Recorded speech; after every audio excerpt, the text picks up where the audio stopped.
Hi guys, so here we are. I'm ready to work on my weather brochure. I've got my rubric that I have taken a look at. I have my directions, and I probably should start here first. And I definitely want to focus on the fact that Monday, March 8th is when I should be done. So I wanted to show you how I would organize myself.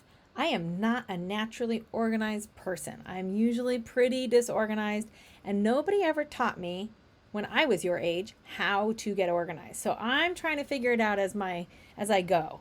But I thought this might be helpful for you. My son and I worked on a project for 5th grade a couple weeks ago, and this has helped him kind of backwards plan and set him up for success so he knew what to expect each day. And he didn't feel overwhelmed to have any one part didn't get done and that he didn't try to do it all the night before. So I've got all my things ready, and this part right here is an important part, how I'm going to lay it out. This is what I'm going to use as my guide, and I am going to take my actual piece of paper and show you how I'm going to use Post-its and my pen to just plan it out. So for example, on my front page, everyone was able to pick up, hopefully, a big piece of white construction paper to use as your brochure. You need to fold it into, as evenly as possible, thirds, 3 equal parts, okay? So then this front part is my cover.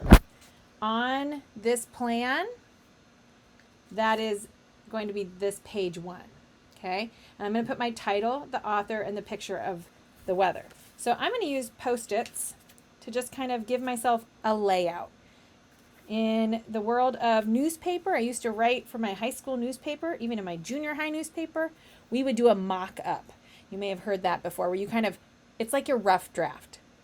So Post-its on your final project are a great way to kind of leave a placeholder so that you know what you need to do. And planning is so important.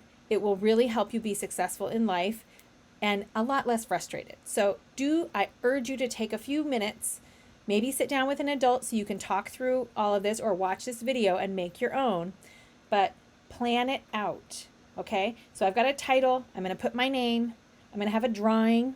I did say or printed image, but I reread that rubric. I should draw it out if I really want to get the best grade possible. So I'm gonna cross out printed image because I can take the time to draw. And then it doesn't say caption in the rubric, but this is the secret. Always try to wow your teacher, wow your audience with a little something extra. And a caption is a great way on informational writing. This is informational writing. This is a great way to add in a little extra something, okay? So I'm going to have my title, my about the author section. That's here on the plan page. That's this middle section. It's the very back of my brochure. And then, so back to my title. When I open it up, this historical event from history section, that's this part right here. Okay? So I've got it planned out. And then on the page 2, that's actually going to be the inside part of my brochure. The what are they, the how are they predicted, and the how do they impact the community. So if I open it up, here's my page 2, and my DocuCam is like not quite high enough. You can almost see the whole thing. So it's in thirds, 3 equal parts with a nice crease. Okay, and I've got my what are they section. This is where I'm defining the type of weather. I need a spot for my picture of the weather, and I'm going to put a caption in. This middle section, I will include the information about how are they predicted. And then this section, how do they impact the community? And I will draw a picture of the impact, and I'm going to put a little caption. So I will have a total of at least 3 pictures. I might end up putting a picture here. I'm not sure, but I at least will have my 3 pictures planned out. Now, I did make a little plan for success, and that is my section where I made a calendar. So I'm going to want to make sure my calendar has my dates. I'm going to make sure on February 22nd, I'm going to pick my topic. I'm going to do my research on February 23rd, 24th, 25th. I'm going to do this. And you know what? Let me add another color. Color for me is a great way to stay organized. So I'm going to put the date of when I'm doing this. I'm going to do Friday 2/26. That's where I'm going to do my drawing, my caption, and my title. Okay? And then I'm going to do the what are they? My plan is that this section, I will do this on Monday, March 1st. Monday 3/1. Monday 3/1 and Monday 3/1. So I can really just see how it's going to come together. Now, my how are they predicted section is what I'm going to work on next. I'm going to work on this on Tuesday, March 2nd. So I'm using my Post-it for kind of my notes, my planning notes. My plan doesn't have to be the neatest, right? It just needs to help me stay organized as I create my project. The how do they impact the community part, I'm going to work on this on Wednesday, March 3rd, and this will have a picture. Okay, and I'm putting a caption. You might as well, but the caption, remember, is not mandatory. It's just an optional thing. So on the 4th, on Thursday the 4th, is when I'm going to do this historical events part. And I'm being careful not to write off of my Post-it onto my final project, because this, as I do this section, I'll take it off and I'll throw that away. I won't need it anymore. Okay? Now, I do want on the 5th, because I'm trying to get a 4 on my project for the element section, on Friday, March 5th, that's what I'm going to do the about me, about the author section. Okay? So now I have my plan, and I did want to show you one tip. This is something that I learned also with my son. If you just write directly on your final project paper, you might make a mistake. And if you write with pen, it's going to make it even harder if you make a mistake. So we have found in my family what works best for us is that if my son does parts of the project, and then he'll glue them on.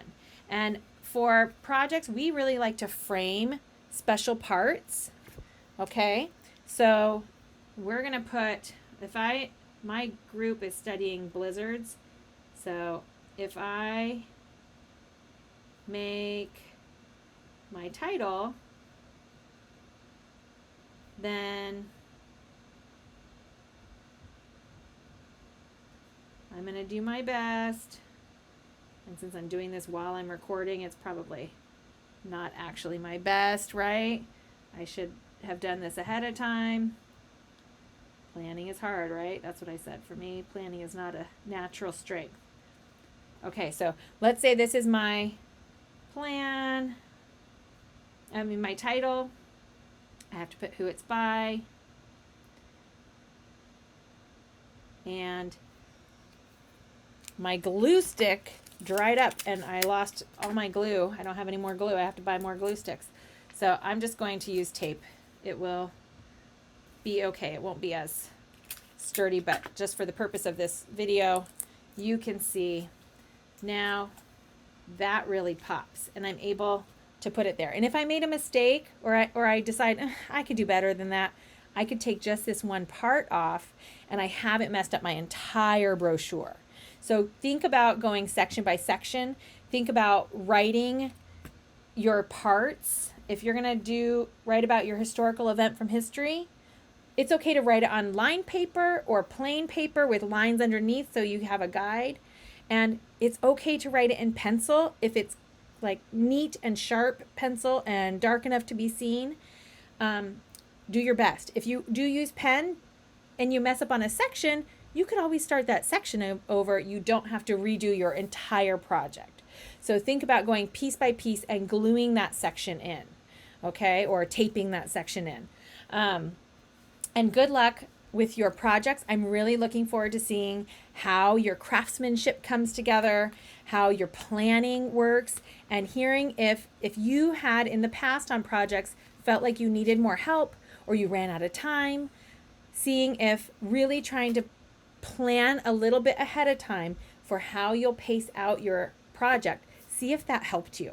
Okay? Because that is something I hope for each of you as you guys grow up, is that you don't struggle with organization and time management, because that can really kind of be a bummer. So good luck, have fun, learn a lot, and don't forget those extra help times and Canvas support times and tutoring. So communicate with your teachers and let them know if you do need help along the way. But good luck, you guys got this.